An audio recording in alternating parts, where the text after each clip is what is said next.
What's going on, everybody? It's your boy Payne. Welcome back to another DC Heroes and Villains video. I know it's been some time, guys, and I apologize for not putting out content, but the truth of the matter is the game has not been exactly stellar with putting out content for me to talk about, right? We still have just the stages.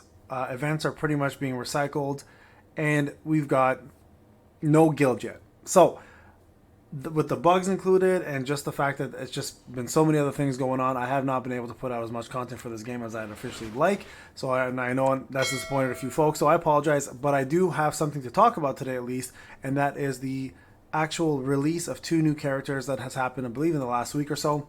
And so I figured I'd review them with you guys, kind of go through it and talk about it. So this one was already expected. Batman, New 52, the 5-star Batman that people were like, why the hell is Batman 4-star? Well, here's your 5-star Batman that we've been waiting for. But quite honestly, I reviewed him, and unfortunately, he is a little underwhelming, and I'm not happy about the way they kind of created him. So let's talk about that, and then we'll talk about the other 5-star that's out as well, and that's Supergirl, okay?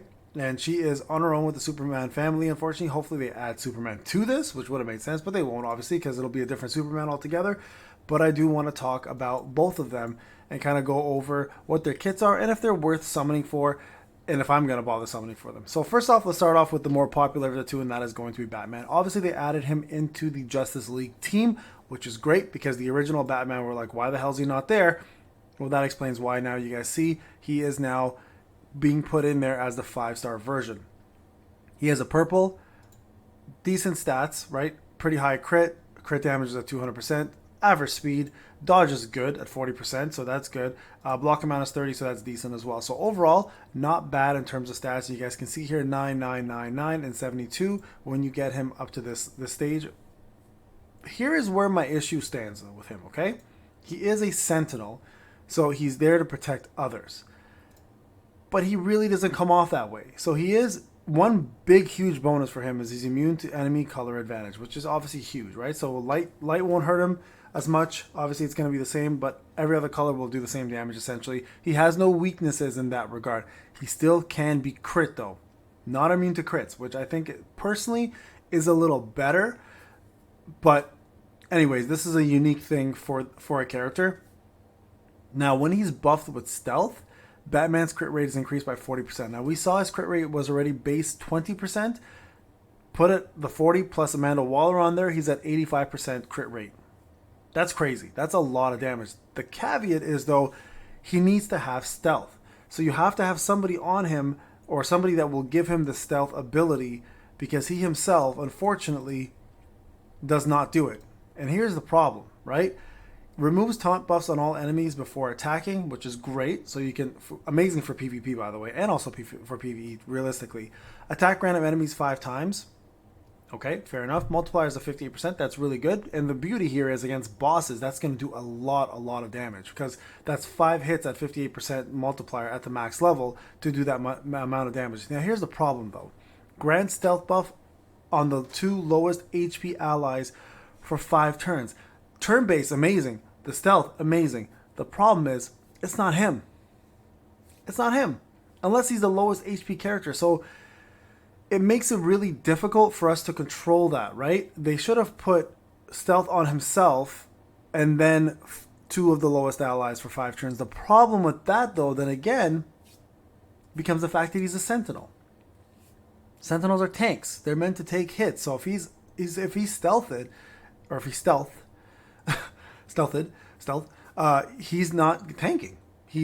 And to be honest, he doesn't really have any tank moves, so why would he be placed as a sentinel? I feel like this has kind of been a reoccurring issue with the game. They don't classify the characters correctly. Like Superman, for example, to me should not have been a sentinel either. He should have been, take away the taunt from him, he's pure DPS. So I don't really understand the purpose of how this passive works with the power move. They should have, and to me, passives and power moves should kind of work hand in hand, especially when there's a dependency on getting a stat. So for example, because he has to be stealth in order to get the 40%, the special move or the power move should have given him that stealth that he needed for him to take advantage of this. And then again, the other thing is, why the hell would a sentinel want stealth, right? He should have been a pure DPS. So Batman is all over the place to me. great stats in terms of what he can get, but he's just not built correctly to me. And again, that seems to be a problem. So let's move over to Supergirl. Let's talk about her. So we talked about Superman family. She, on the other hand, is a supporter, given barriers, etc. Right? But let's look at her passive. So acute Kryptonian senses. When an ally falls below 30% HP, Supergirl fills her power gauge by 100%, which is pretty insane, by the way. If that ally is Superboy or Superman, grants stealth buff on that ally for 3 turns. Again, why the hell would you give Superman, being a Sentinel, right, that buff? Because you want him to be taking damage. Do we have Superboy around? I don't think we do, right? He's not out yet, so I'm assuming that's a future release. When Supergirl is hit by a Kryptonian attack, so by Lex, her buffs are removed and she's inflicted with vulnerability, attack, lethargy, etc. Right? So same as Superman there. You guys can see here, the 100% gauge though has to be done through the 5-star dupe. So you're most likely not going to get that. Like, what do you actually start with? 50%. So still pretty damn good, okay? So that's not bad. I just, again, don't understand the stealth aspect of it. Right? Like, Superboy maybe will make sense, but Superman doesn't make sense. Power move. Attack a single enemy with 132% at the max level. Generate a barrier on the lowest HP ally for 11% of her max HP. Remove 1 debuff from herself and the lowest ally. Underwhelming, guys. Underwhelming is the word I'd use here. I'm not a fan of either of these characters. Unfortunately, they just aren't. Unless, I got listen, I'm going to summon for Batman just because I love Batman. I don't think it's going to be a make or break character. I don't think he's a must-have character in any way, shape, or form. So I'm gonna test him out. Let's just try. Let's see what happens. Can I even get him right now? Is he even on this list? He's not, right? He's not on the. Okay, no. So Raven's the featured character.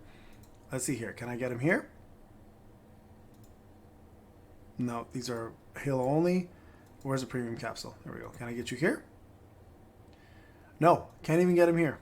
So I guess I missed out on that, and that's fine. Quite honestly, I think this is actually saving me resources because I don't want either of these characters. So to be honest with you guys, in terms of the characters, there's really nothing here that I would really want. And event-wise, I'm assuming these events are the same as before, where you'll get resources. Yeah, resources across the board, battle pass stuff, and resources, and you fight Trigon. Okay, so I mean, it's all the same stuff. Nothing really has changed. So, to be honest with you guys, with my status with this game, I'm currently just idle on it. Idle on it until something big happens, and then I'll probably come back a little bit more full-time, and if they fix a lot of the bugs. But right now, quite honestly, there's just too many good things out there to be playing outside of this. So, I did want to give my review at least, because some folks are asking about it. I think both characters are just meh. They're all over the place again. Like, it doesn't make sense. I mean, Supergirl looks a little mediocre, kind of like Superman, which is unfortunate. And again, giving either Superboy or Superman. Now, Superman, that doesn't make sense. Superboy, maybe the stealth will be nice for him. And Batman, like, why stealth a Sentinel again? And not only that, but like, how do you not give yourself the stealth that you need to get that 40% crit, right? It just, again, it's just all over the place. So anyways, that's my take on it, guys. Hope you enjoyed the video. I miss you guys, obviously, but I can't justify playing a game that just isn't exciting for me right now. So hopefully I'll be back a little bit more full time when there's better content out there. But until then, this is Payne. I'll see you guys again. Take care.